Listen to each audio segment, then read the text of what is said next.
नमस्कार, बहुत स्वागत है आप सभी का। आप देख रहे हैं टोटल न्यूज, आपके साथ मैं हूं पंकज रौतेला।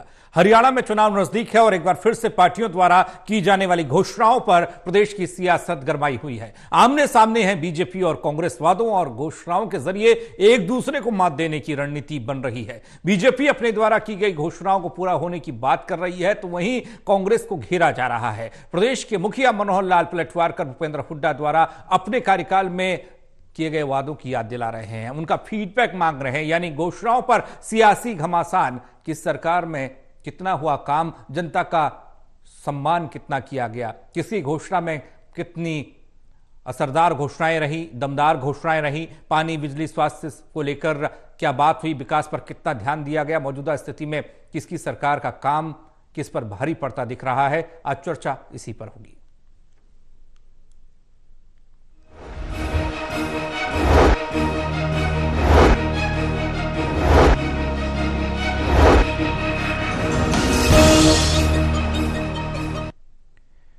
चर्चा में हमारे साथ मौजूद हैं Devendra Kathuria, associate editor Panipat, doctor Mahesh Kumar, associate editor Hisar, Virendra Soni ji, वरिष्ठ पत्रकार। आप तीनों का स्वागत है। चर्चा की शुरुआत करें उससे पहले खबर रिपोर्ट के जरिए।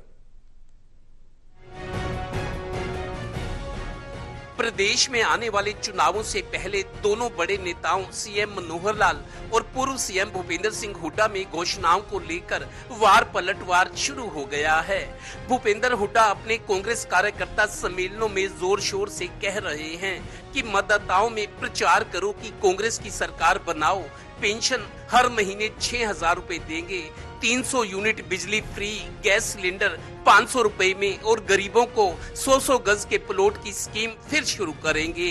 इस बार प्लॉट ही नहीं देंगे, उस पर मकान भी सरकार बना कर देगी, वगैरह वगैरह। लीजिए, पहले प्रदेश के वोटर्स को लुभाते सियासत के बड़े खिलाड़ी भूपेंद्र सिंह हुड्डा। हुड्डा को लगता है कि उनकी घोषणाएं जरूर कमाल करेंगी।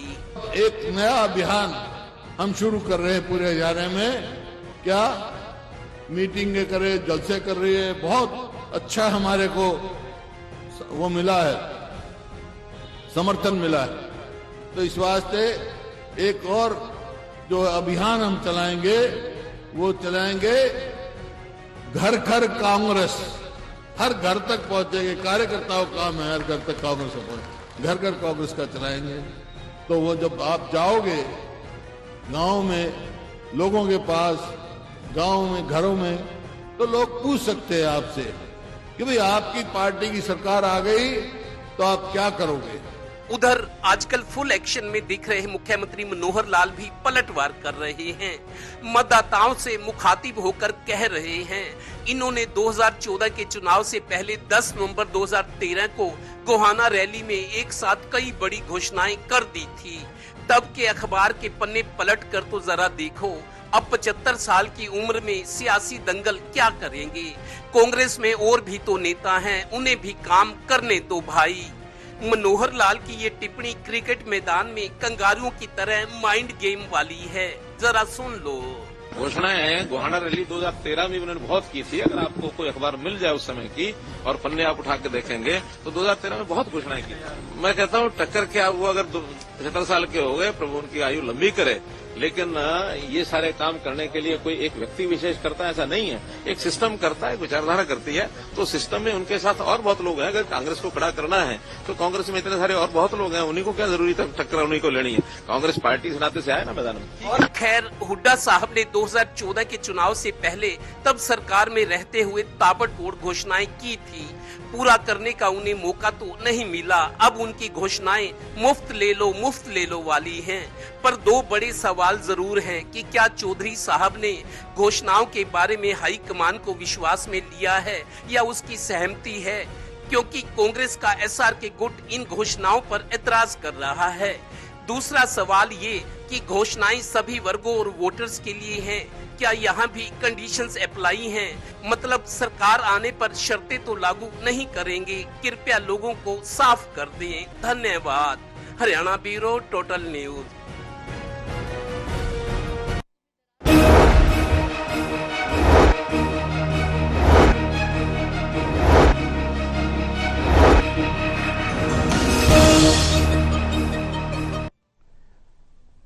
तो वादों पर, घोषणाओं पर वार पलटवार की सियासत हरियाणा में चल रही है और तेज होती दिख रही है।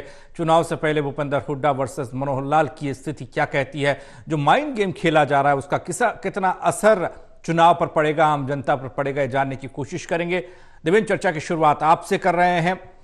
वादे तो किए जाते हैं और वादों के बल पर ही सरकार बनती भी है, ऐसा इससे पहले होता रहा है और इन वादों को जनता कितनी सीरियस लेती है ये भी देखा गया है। अब तो वादे नहीं गारंटी कहा जाता है या तमाम तरह की और शब्दावली का इस्तेमाल होता है, लेकिन उन सब के बीच ये सियासत क्या जनता पर असर डालेगी?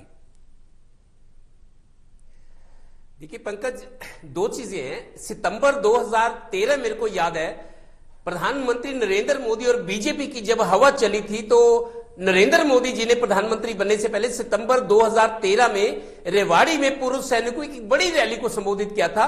चूंकि बीजेपी की हवा बनी थी और बड़ी थी उससे, और नरेंद्र मोदी को चूंकि प्रोजेक्ट हो चुके थे प्रधानमंत्री के तौर पे एक तरह से। उसके बाद नवंबर में 10 नवंबर 2013 को भूपेंद्र हुड्डा की गोहाना में भैंसवाल रोड पर कई एकड़ में रैली हुई थी। मैंने वो रैली कवर की थी। चूंकि बीजेपी और नरेंद्र मोदी सियासत के परिदृश्य पर छा गए थे, लग रहा था कि बीजेपी आएगी क्योंकि कांग्रेस के घोटाले एक के बाद एक सामने आ रहे थे। तो 10 नवंबर में जो मोदी जी की पूर्व सैनिकों की रैली थी, उसके तुरंत एक डेढ़ महीने बाद 10 नवंबर को रैली थी गोहाना में। उस रैली में लाखों लोग मौजूद थे। तब कांग्रेस की सरकार थी। भूपेंद्र हुड्डा ने ताबड़तोड़ घोषणाएं की थी, शायद सरकार रिपीट हो जाए तीसरी बार, जिसके लिए अब बीजेपी भी कोशिश करे कि हमारी भी हैट्रिक लग जाए। लिहाजा सरकार नहीं आई, बीजेपी की सरकार बनी। उसके बाद आप देखिए चुनावी दौर में क्या होता है। चुनावी मौसम में पहले क्या होता था, घोषणा पत्र होता था, मैनिफेस्टो कहते हैं। उसके बाद जब बीजेपी आई तो संकल्प पत्र का नाम दिया गया। संकल्प पत्र के हम संकल्प लेते हैं, हमारी सरकार बनी तो लोगों के लिए, वोटर्स के लिए ये काम करेंगे। अब फिर राजनीति में जैसे जैसे प्रतिस्पर्धा बढ़ी है, मेरे को याद है पंजाब चुनाव जब हुआ, अरविंद केजरीवाल जो दिल्ली के मुख्यमंत्री थे, दिल्ली में सरकार बनाई, उन्होंने पंजाब में यह कहा था कि हम गारंटी देते हैं, आप हमारी सरकार आम आदमी पार्टी की बनाओ, हम गारंटी देते हैं, हम ये काम करेंगे। और पंजाब सरकार बनने के बाद 500 क्लिनिक, मोहल्ला क्लिनिक जो खोलने थे वो खोले उन्होंने। हमने अपने दर्शकों को ये रिपोर्ट भी दिखाई थी। अब नरेंद्र मोदी चूंकि हैट्रिक पर है और हरियाणा की सरकार हैट्रिक पर है, और जहां जहां राज्यों में चुनाव होने हैं अगले 1-1.5 साल में, वहां बीजेपी ने एक ये दाव चलाया कि मोदी जी जैसे कह रहे हैं कि हम गारंटी देते हैं, मोदी की गारंटी। अभी आपको बताऊं, पानीपत के जीटी रोड पर आजकल बड़े बड़े होर्डिंग लगे हैं जिस पर लिखा है देश में एक ही गारंटी चलती है, मोदी की गारंटी।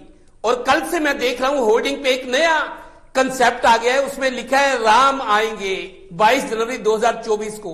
तो इस तरीके से लुभावने नारों से, लुभावने वायदों से बीजेपी भी पूरी कोशिश करी है कि हैट्रिक हो जाए, मोदी जी की हो जाए। उसके बाद हरियाणा में चुनाव है, चूंकि 5-6 महीने का अंतराल लेगा। तो कुल मिलाकर अब संकल्प पत्र, पहले घोषणा पत्र होता था, फिर संकल्प पत्र, अब गारंटी पे आ गया मामला। यही देखते हुए जैसे अरविंद केजरीवाल ने गारंटी दी, मोदी जी ने गारंटी दी, अब भूपेंद्र हुड्डा कांग्रेस की तरफ से गारंटी दे रहे हैं कि आप सरकार बनाओ, भूपेंद्र सिंह हुड्डा इन वायदों को पूरा करेगा। लेकिन आज आपको बता दूं, अब चुनावी वायदों पर लोग ज्यादा भरोसा नहीं करते हैं, क्योंकि पिछली कुछ सरकारों को देखें तो कुछ वायदे जरूर पूरे होते हैं। अभी जैसे मध्य प्रदेश में सरकार बनी थी कांग्रेस की, बीजेपी से पहले जो कांग्रेस की सरकार कमलनाथ की गिरी थी, राहुल गांधी ने कहा था हम किसानों के कर्जे माफ करेंगे, बाद में आरोप लगा कि कुछ नहीं हुआ, कोई कर्जा माफ नहीं किया। मतलब बड़े बड़े नेता भी जो वायदे करते हैं, अब पब्लिक भरोसा कम करती है, लेकिन चेहरों पर भरोसा करती है। उनको लगता है कि ये पार्टी, ये नेता हमारा ये कुछ अच्छा कर सकता है, जो बोल रहा है, जो कह रहा है वो कर सकता है, तब लोग थोड़ा सा साथ जरूर देते हैं। चेहरे पर भरोसा होना चाहिए। अब चुनावी घोषणा पत्रों पर, वायदों पर ज्यादा जनता नहीं जाती, लेकिन अब दौर बदल गए हैं। जैसे मैंने बताया, अरविंद केजरीवाल की गारंटी आई, काम हुए, मोदी जी गारंटी दे रहे हैं, और कांग्रेस अब क्योंकि निराशा की स्थिति में है। हालांकि कांग्रेस बीजेपी का मुकाबला हरियाणा में करेगी, लोकसभा में चुनाव और विधानसभा में दोनों में कांग्रेस मजबूत है, अभी बीजेपी को टक्कर देने की स्थिति में है। लेकिन अभी कुछ अंदरूनी कमी है जिसकी वजह से कांग्रेस के नेता डरे हुए भी हैं कि अगर ये 5 साल निकल गए तो क्या होगा। तो हर दाव आजमाया जा रहा है। इसीलिए हुड्डा बार बार कह रहे हैं कि हम ये वायदे पूरे करेंगे। हालांकि कांग्रेस का एसआर के ग्रुप ये कह रहे हैं कि हाईकमान ने कोई इस तरह की सहमति नहीं दी, अपनी तौर से कह रहे हैं। लेकिन भूपेंद्र हुड्डा का यह कहना है कि मैं कांग्रेस को मजबूत करने के लिए, सरकार लाने के लिए सब कर रहा हूं, मुझे करने दो। जी महेश, आपके पास आऊं। अब स्थिति वह है कि आपको तुलना करनी पड़ेगी। सियासी लोग भी तुलना कर रहे हैं अपने काम की और विपक्षी पार्टियों के काम की, तो जनता को भी तुलना करनी पड़ेगी कि पेंशन को लेकर, बिजली को लेकर, गैस सिलेंडर को लेकर, स्वास्थ्य को लेकर, शिक्षा को लेकर आखिर किसके वादों में कितना दम था, कौन बेहतर तरीके से काम कर पा रहा है। जरूरी नहीं कि चेहरा चमकदार हो और उसका काम भी असरदार हो। अब हरियाणा की सियासत में मौजूदा स्थिति जो बनी है, जो बयान आ रहे हैं, उनको किस तरीके से समझे जनता?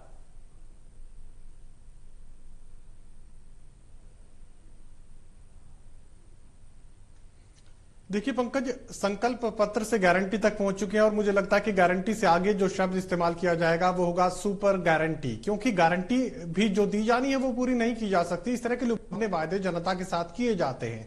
भारतीय जनता पार्टी ने राजस्थान में चुनावी जो वायदा किया उसमें 400 रुपए के gas cylinder, LPG gas cylinder का वायदा किया गया। क्या 400 रुपए में एलपीजी गैस सिलेंडर राजस्थान के लोगों को मिलना शुरू हो चुका है? इस सवाल के साथ ही मैं ये कहने की कोशिश कर रहा हूं कि चुनावी वायदे तमाम पार्टियों की तरफ से की जाते हैं और यहां पर मनोहर लाल, मुख्यमंत्री हरियाणा, यहां पर कांग्रेस पार्टी के ऊपर हमला बोलते हुए नजर आ रहे हैं। वो कह रहे हैं कि तमाम घोषणाएं की गई थी, कितनी पूरी की गई थी? आप भी बताइए कि आपके साथ जो घोषणाएं आपकी तरफ से की गई थी वो कितनी पूरी की गई हैं। एक बेहद छोटी सी वानगी मैं इसकी अपने तमाम दर्शकों तक लाना चाहूंगा। जितने भी एक्रेडिटेड जर्नलिस्ट हैं हरियाणा प्रदेश के, उनके लिए कैशलेस इलाज की सुविधा का ऐलान 5 साल पहले मुख्यमंत्री मनोहर लाल की तरफ से किया गया था, लेकिन अब तक भी ऐसी कोई व्यवस्था नहीं की गई। पत्रकारों के साथ इस तरह का जो धोखा है वो सरकार की तरफ से कर दिया गया। तो आप ये मानकर चलिए कि फिर आम लोगों के साथ किस तरह की वायदे निभाने की बात जो है वो की जाएगी और किसी एक राजनीतिक दल की बात नहीं है। तमाम राजनीतिक दलों के बाद जो चुनावी घोषणाएं होती हैं, जो चुनावी गारंटी होती है, वो एक अलग तरह की होती है और गारंटी के बाद जब उसकी डिलीवरी का वक्त आता है तो टर्म्स एंड कंडीशन अप्लाई। उसके बाद अधिकतम सीमा, न्यूनतम सीमा, जिसे ये मिलता है उसे वो नहीं मिलेगा, जिसे वो मिलता है ये उसे जो तमाम जो दूसरी सुविधाएं वो खत्म कर दी जाएंगी। उसके बाद जो तमाम नियम और शर्तें हैं वो बाद में बताए जाएंगे। फिलहाल इतना मैं कह सकता हूं कि क्या मुख्यमंत्री मनोहर लाल ने अपनी तरफ से सरकार के पैसे का इस्तेमाल वोट हासिल करने के लिए नहीं किया? मनोहर लाल को लेकर मैं ये सवाल सामने रखने की कोशिश कर रहा हूं। दरअसल विधुर पेंशन यहां पर सरकार की तरफ से लागू की गई, क्या इस तरह का कोई मैनिफेस्टो में बात रखी गई थी? बिल्कुल ऐसा कुछ भी नहीं था। इसके अलावा जिन लोगों की शादी नहीं हुई है 45 साल की उम्र तक, जिन्हें शादी करने का अवसर नहीं मिला, तो ऐसे लोगों के लिए भी सरकार की तरफ से पेंशन लागू कर दी गई। जिक्र मैं यहां पर देश के प्रधानमंत्री नरेंद्र मोदी का करना चाहूंगा। उन्होंने कहा कि अगले 5 सालों तक के लिए जो परिवार है उन्हें जो राशन है वो मुफ्त दिया जाएगा। जो राशन कार्ड धारक है उन्हें मुफ्त राशन की सुविधा उपलब्ध करवाई जाएगी। क्या प्रधानमंत्री नरेंद्र मोदी ये बता सकते हैं कि अगले 5 सालों के लिए क्या वो इस तरह का कोई फैसला ले सकते हैं? भले वो दोबारा जीत जाएं, भले ही 2 बार वो और जीत जाएं, लेकिन जितना उनका कार्यकाल बचा है, अगर किसी तरह की योजना का, मुफ्त योजना का वो ऐलान कर रहे हैं तो अपने बचे हुए कार्यकाल के लिए करें। उसके बाद अगर जीत कर आते हैं तो मुफ्त क्या, इससे दोगुनी कीमत राशन के साथ वो जनता को दे दें, किसी को कोई आपत्ति नहीं हो सकती है। मुफ्त का जो ये खेल है, ना सिर्फ भारतीय जनता पार्टी खेल रही है बल्कि कांग्रेस पार्टी को मजबूरन उसी खेल के में शामिल होना पड़ रहा है और उसी तरह का खेल अरविंद केजरीवाल भी खेल रहे थे। राजनीति में अब मुफ्त जो है वो जनता अपना अधिकार मानने लगी है और जब भी चुनावी वक्त आएगा इस तरह की मुफ्त घोषणाएं हर तरफ से की जाएंगी। ना इसमें अपवाद कांग्रेस पार्टी है, ना इसमें अपवाद भारतीय जनता पार्टी। और इंडियन नेशनल लोक दल का जिक्र करें तो 10,000 तक पेंशन वो पहुंचा चुके हैं, यानी किसी को काम करने की जरूरत ही कहां है, बस पेंशन ले लीजिए, उससे काम चल जाएगा। मुफ्त राशन और तमाम जो दूसरी सुविधाएं वो तो मिलने ही जा रही हैं। तो यकीनन ये बात मैं कह सकता हूं कि चुनावी वक्त में इस तरह की रेवड़ियां बांटी जाती हैं। आप उसे गारंटी कहें, सुपर गारंटी कहें, संकल्प पत्र कहें या जो भी नाम दें।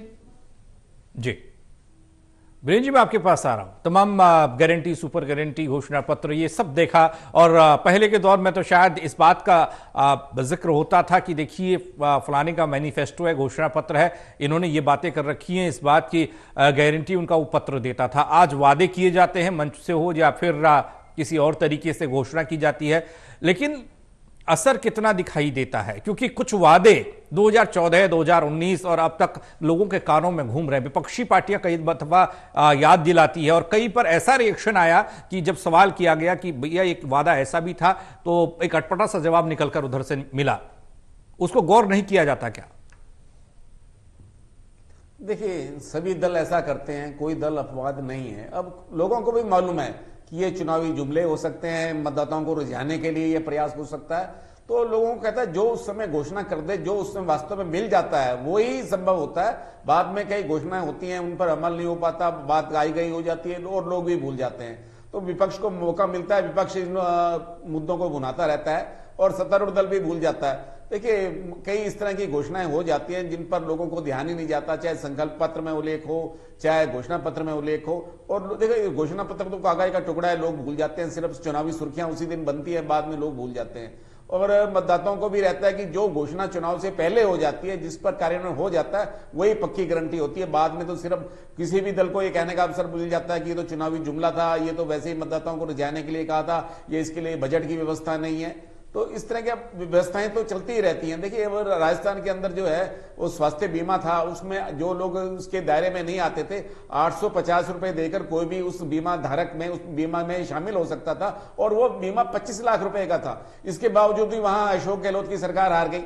तो इन घोषणाओं पर कोई विशेष असर नहीं होता। देखिए, वहां तो अमल हो रहा था, वहां तो स्वास्थ्य बीमा योजना पर 25 लाख रुपए था, तो यहां तो 5 लाख रुपए हरियाणा में। तो इसलिए इन घोषणा को देखिए एक कुछ समय के लिए तो अच्छे रिझाने के लिए होता है, लेकिन बाद में चुनाव में जो देखा जाता है, मतदाताओं से संपर्क देखा जाता है, वहां का प्रत्याशी कहता है हाँ ये घोषणा को असर होता है, माहौल बनता है, लेकिन इसके लिए इतना ज्यादा कि चुनाव परिणाम को प्रभावित करते हैं एकदम। अब कई तरह के जुमले लोकसभा चुनाव के दौरान पहले मोदी जी की तरफ से भी हुए, बाद में वो कहते ये सिर्फ जुमला था। तो 15 लाख रुपए की घोषणा आज तक की जुमला ही बनी हुई है। लोग भी मानते हैं कि इस तरह की घोषणाएं होती रहती हैं। और देखिए, मनोहर लाल जी ने जब 2014 में चुनाव जीता था तो उन्होंने कहा था कि मैं किसी भी कार्यकर्ता के घर चाय पीने नहीं जाऊंगा, और देखिए बाद में उनको बदलना पड़ा, क्योंकि उनको फिर कार्यकर्ताओं के घर भी जाना पड़ा, चाय पीने का क्रम शुरू करना पड़ा। तो इस तरह कई घोषणाएं जो है, कई मान लीजिए भावुकता के आधार पर हो जाती है, कई लोग मतदाताओं को लुभावने के लिए आधार पर हो जाती है, लेकिन उनका जमीनी धरातल पर देखा जाए, हाँ ये बात ठीक है कि रेवड़ियां बांटने का सिलसिला तो सभी ने शुरू कर दिया है, कोई भी दल पीछे नहीं है। और इसलिए इसका क्या परिणाम होगा, चुनाव आयोग क्या संज्ञान लेता है, क्या ये व्यवस्था ठीक है, क्या ये लोकतंत्र के लिए ये घातक नहीं है, क्या इस तरह के जो प्रलोभन दिए जा रहे हैं क्या ये उचित है, तो ये एक भी बहस का विषय हो सकता है। लेकिन सभी दल इस मामले में कोई पीछे नहीं रहना चाहता, सभी ये चाहते हैं कि इससे उनकी जो है जीत सुनिश्चित हो जाएगी, लेकिन ऐसा है नहीं, कुछ हद तक ये प्रभावित अवश्य करता है। देवेंद्र, तब और आपकी थोड़ा तुलनात्मक स्थिति बनती इसलिए है क्योंकि गोहाना रैली 2013 का जिक्र मुख्यमंत्री ने करते हुए भूपेंद्र सिंह हुड्डा पर पलटवार किया। उन्होंने कहा देखिए आपने वो तमाम वादे किए थे, वो वादे अगर आपने पूरे किए तो सरकार आपकी क्यों नहीं बनी। बिल्कुल पंकज, देखिए गोहाना की रैली 10 नवंबर 2013 को हुई थी। बहुत सारी घोषणाएं, पुलिस कर्मियों को 5,000 रुपया हर महीने देने की बात की, ड्रेस के नाम के, या जोखिम भत्ता था, बहुत सारी चीजें थी। नौकरियों में, सरकारी नौकरियों में सी और डी में 40 साल बढ़ाकर उम्र की गई थी, और भी कई वृद्धों के लिए घोषणाएं थी। अभी आपको बताऊं, जजपा ने वायदा किया था कि 5100 रुपए बुढ़ापा पेंशन, जो सामाजिक सुरक्षा कल्याण योजना के अंदर वृद्धावस्था पेंशन होती है, विधवा पेंशन और विकलांग पेंशन, 5100 रुपए करने का वायदा किया था। आज 5 साल पूरे होने को है, ये पेंशन आज भी 3000 रुपए। अगर भूपेंद्र हुड्डा कह रहे कि हम 6000 करेंगे, तो भूपेंद्र हुड्डा ये भी कहते हैं कि हरियाणा सरकार पर 4 लाख करोड़ का कर्जा हो गया, 4 लाख करोड़ का। अगर फिर आप 6000 रुपए पेंशन कैसे देंगे? इनेलो वाले कहते हैं हमारी सरकार बनाओ 7,500 रुपए आप पेंशन करेंगे, वृद्धों को 7,500। तो ये इन नेताओं को भी पता है, इन्हें जहाने की कोशिश होती है। अगर मनोहर लाल, अभी राजस्थान में बीजेपी की सरकार बनी है, 3 राज्यों के चुनाव थे, मनोहर लाल जी गए थे गंगानगर, कुछ और जिलों में जहां उनका प्रभाव हो सकता था, जहां वोटों का इंतजाम हो सकता था, वहां मुख्यमंत्री मनोहर लाल ने कहा जी 450 रुपए का सिलेंडर देंगे, हमारी सरकार आई। सवाल ये उठा था कि आप वहां 450 रुपए का सिलेंडर दे रहे हैं, वायदा कर रहे हैं वोटों के लिए, आपके हरियाणा में तो 1100 का मिल रहा है, 1000 रुपए का सिलेंडर मिल रहा है, आप यहां क्यों नहीं देते? ये सवाल भी उठे थे, तो उसके उत्तर नहीं मिले। लेकिन आप देखिए, ये जो वायदे किए जा रहे हैं, पैसा आएगा कहां से? एक तरफ विपक्ष ये कहता है कि 4 लाख करोड़ का कर्जा हो गया है, छोटा सा हरियाणा, हर बच्चा पैदा होता है तो वो पैदा होते ही इतने हजार का कर्जदार हो जाता है, तमाम तरह की दलीलें दी जाती है। विपक्ष वाले वायदे तो कर रहे हैं, लेकिन ये नहीं बताते पैसा आएगा कहां से। वो तो कह रहे 4 लाख करोड़ का कर्जा हो गया हरियाणा पे। तो ये रिझाने की कोशिश है। जब सरकारें बनती है फिर कंडीशंस अप्लाई हो जाता है। जैसे भूपेंद्र सिंह हुड्डा 300 यूनिट बिजली देने की फ्री की बात करें, 300 यूनिट बिजली क्या सबको, सभी वर्गों को, सब वोटर्स को मिलेगी, हर कैटेगरी को मिलेगी? बाद में क्या होता है, शरारतें भाई, उन जिनकी आमदन 1.5 लाख या 2 लाख से कम है उनको 300 यूनिट बिजली फ्री देंगे, 6,000 की पेंशन देंगे, बाद में शर्तें ठोक दी जाती हैं। यही हाँ जी जी जी आऊंगा मैं आपके पास वक्त अगर बचेगा। महेश, मैं आपके पास आ रहा हूं, ये क्यों होता है अक्सर जो घोषणाएं, जो वादे होते हैं वो राज्य दर राज्य बदल जाते हैं? देखिए, बुजुर्ग हरियाणा में भी हैं, बुजुर्ग राजस्थान में भी हैं, गैस सिलेंडर हरियाणा वाले भी लेते हैं, राजस्थान वाले भी लेते हैं, और ये दोनों जगह मतलब अगर बात और स्टेट की भी करें तो स्थितियां बदल क्यों जाती हैं? महिलाएं हर स्टेट में हैं, शिक्षा स्वास्थ्य हर स्टेट में है, तो किस तरीके से व्यवस्था होनी चाहिए? और ये कॉपी कैट वाला सिस्टम चल रहा है क्या, ये खत्म होना चाहिए?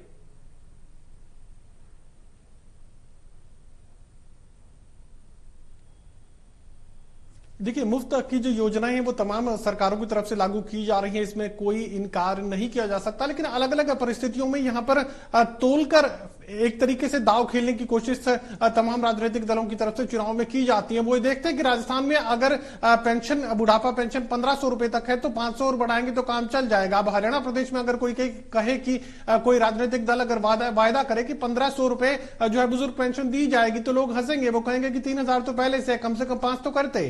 तो यकीनन जो बड़ा परिवर्तन पहले से हो चुका है उससे पीछे नहीं जाया जा सकता, उससे आगे जाया जा सकता है। लेकिन कई बार इस तरह की योजनाएं भी सरकारों की तरफ से लागू की गई जिसका फायदा देखने को नहीं मिला। पुरानी पेंशन नीति की बहाली को लेकर यह माना जा रहा था कि कांग्रेस पार्टी को बहुत बड़ा फायदा इस चुनावी अग्नि परीक्षा के दौरान मिलने वाला है। वो फायदा राजस्थान में भी मिलना चाहिए था, लेकिन वो फायदा उस राजनीतिक यानी कांग्रेस पार्टी को हासिल नहीं हुआ। तो यकीनन पीछे जाने की गुंजाइश यहां पर नहीं होती। ज्यादा से ज्यादा फ्री की जो घोषणाएं हैं वो आगे बढ़ने के लिए होती हैं। अगर राजस्थान में बुढ़ापा पेंशन अगर 1500 रुपए है तो उससे 2000 2500 तक जाने की बात जो है उन राजनीतिक दलों की तरफ से सामने रखी जाएगी। अब चूंकि राजस्थान के अंदर 500 रुपए का एलपीजी गैस सिलेंडर जो है गहलोत सरकार लोगों को देने का काम कर रही थी, तो यही वजह कि भारतीय जनता पार्टी ने अपने रेट को 400 रुपए कर लिया। तो ऐसे में अब 100 रुपए कम, कांग्रेस पार्टी से 100 रुपए कम का वायदा जो है भारतीय जनता पार्टी के लोग करते हुए नजर आए। सरकार बनने के बाद ना तो इस तरह की कोई बात चल रही है और ना ही इस तरह का कोई आश्वासन वोटर्स को दिया जा रहा है। तो यकीनन जो दिया जा चुका है वो तो लोगों का अधिकार हुआ, अब उससे आगे क्या कुछ दिया जा सकता है ये सरकार में बैठे जो रणनीतिकार है वो सोचने का काम करते हैं। फिर ये देखते हैं कि कितने लोगों को उसका लाभ मिल सकता है, टोटल कैलकुलेशंस कितनी होंगी। ज्यादा से ज्यादा जो बांटना है बांट दीजिए। अब ये देखिए कि आय सीमा को घटाकर ज्यादा से ज्यादा लोगों को बीपीएल परिवार में शामिल कर दिया गया, लेकिन ये चुनाव परिणाम के बाद 2024 जब बीत जाएगा तो क्या इतने ही लोग बीपीएल बने रहेंगे? फिर उन्हें अमीर कर दिया जाएगा, उसके बाद इन तमाम योजनाओं से लोग महरूम हो जाएंगे। और सरकार चाहे किसी की भी हो, इतने लोगों को जो ये सरकारी रेवड़ियां बांटी जा रही हैं, क्या कोई भी सरकार इतने लोगों को मुफ्त की ऐसी योजनाएं चला सकती है?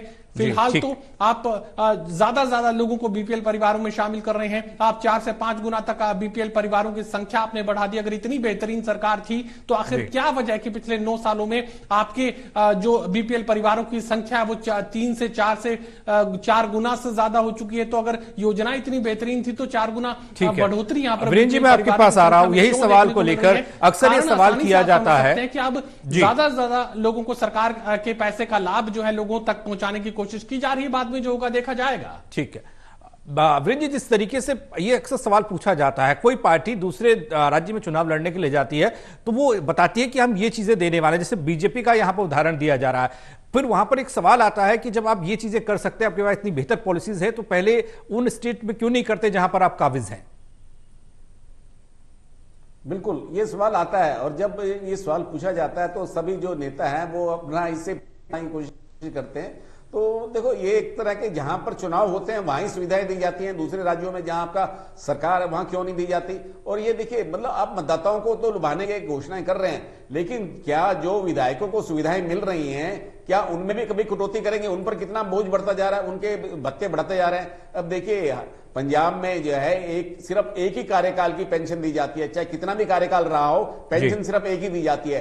हरियाणा में जितना भी कार्यकाल है, हर कार्यकाल की अलग पेंशन विधायकों को मिलती है। भजनलाल जी का परिवार हो, चौधरी देवीलाल जी का परिवार हो, ये सबकी पेंशन सबसे ज्यादा ली जाती है। तो जितने भी अब तक विधायकों को पेंशन दी जा रही है, उनके कार्यकाल के हिसाब से अगर पंजाब कर सकता है सिर्फ एक एक ही पेंशन, चाहे कितना भी कार्यकाल हो, तो हरियाणा में क्यों नहीं हो सकता? और हरियाणा में जो विधायकों को भत्ते और वेतन मिलता है, उसका जो इनकम टैक्स होता है, आयकर होता है, वो सरकारी खर्चे से, खजाने से क्यों दिया जाता है? क्या उसकी तरफ किसी का ध्यान नहीं जाता? मतलब आप मतदाताओं को दे रहे हैं, वो तो ठीक है, आप उनको लुभा, इसके बदले में आप खुद अपने लिए भी लिए जा रहे हैं। तो मतलब आप भी तो अपनी सुविधाओं में कटौती कीजिए, वो जो सुविधा जो बचत होगी वो आप मतदाताओं पर दीजिए, वो सरकार की बचत होगी, तो इस तरफ भी ध्यान दिया जाना चाहिए। चलिए, बहुत शुक्रिया आप तीनों को हमारे साथ जुड़ने के लिए। तो चुनावी बयार है और चुनावी वादे और घोषणाओं की भी बहार है, क्योंकि हर कोई दल ये चाहता है कि उसकी घोषणाओं का असर जनता तक पहुंचे और जनता वोट के जरिए उसका परिणाम घोषित करे। अब कितना असर इन घोषणाओं का होगा, इस वार पलटवार का होगा जनता पर, ये तो चुनावी नतीजे ही बताएंगे।